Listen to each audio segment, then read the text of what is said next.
আজকের ভিডিওতে নিফটি 50 জিল আর রেলওয়ের দুটি স্টক নিয়ে কথা বলবো। প্রথমে নিফটি 50টা দেখে নিই। কাল নিফটি 50 1.5% নিচে ক্লোজ দেয়, আজকে 1% পজিটিভে ক্লোজ দেয়। নিফটি 50-র এখানে 21,000-এর লেভেলে একটি সাপোর্ট রয়েছে আর 21,500 লেভেলে একটি রেসিস্ট্যান্স রয়েছে। স্টক প্রাইস কখনোই একভাবে উপরে বা নিচে যায় না, এই রকম উপর নিচ করতে করতেই ট্রেড হয়। তাই এই রকম বড় ফল দেখে ভয় পাওয়ার কিছু নেই, এগুলো শুধুমাত্র প্রফিট বুকিং। এইবার জিল নিয়ে কথা বলবো। এই স্টকটি কালকে 33% নেগেটিভে ক্লোজ দেয়।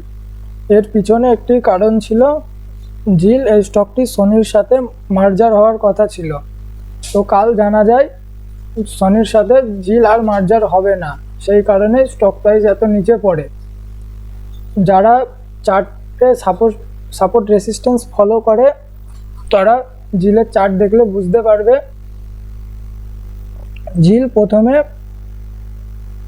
240-এর লেভেলে রেসিস্ট্যান্স নেয়, তারপর এর উপরে ব্রেকআউট দেয়, পরে আবার এই 240-এর লেভেলে দুবার সাপোর্ট নেয়,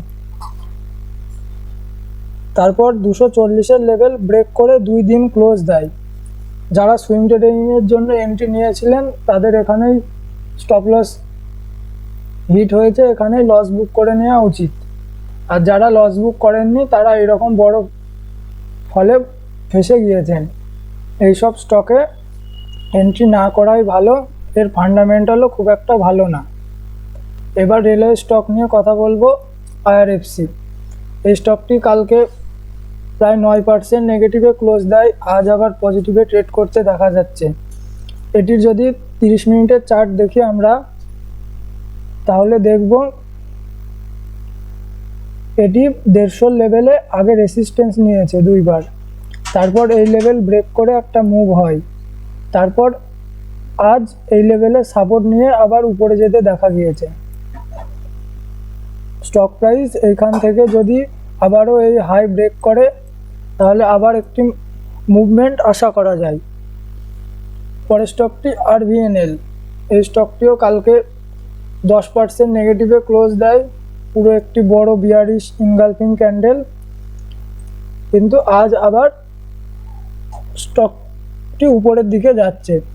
এটির 30 মিনিটের চার্ট দেখলে দেখব আমরা 290-এর লেভেলে আগে স্টকটি দুইবার রেসিস্ট্যান্স নিয়েছে, তারপর এটি ব্রেকআউট দেয়, তারপর কাল যখন এই ফলটা আসে তখনও এইখানে সাপোর্ট নিয়েছে, আজও এই লেভেলে দুইবার সাপোর্ট নিয়েছে।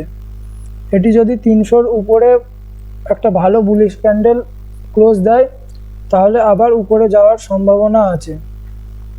এই রেলওয়ে স্টকগুলি সব ওভারবট জোনে ট্রেড করছে, তাই এগুলি সুইং ট্রেডিংয়ের জন্য এন্ট্রি করলে কম কোয়ান্টিটি এন্ট্রি করতে হবে, কারণ এগুলিতে প্রফিট বুকিং আসার সম্ভাবনা বেশি রয়েছে। আজকের ভিডিওটি এখানেই শেষ করছি। যদি ভিডিওটি ভালো লাগে লাইক সাবস্ক্রাইব করবেন।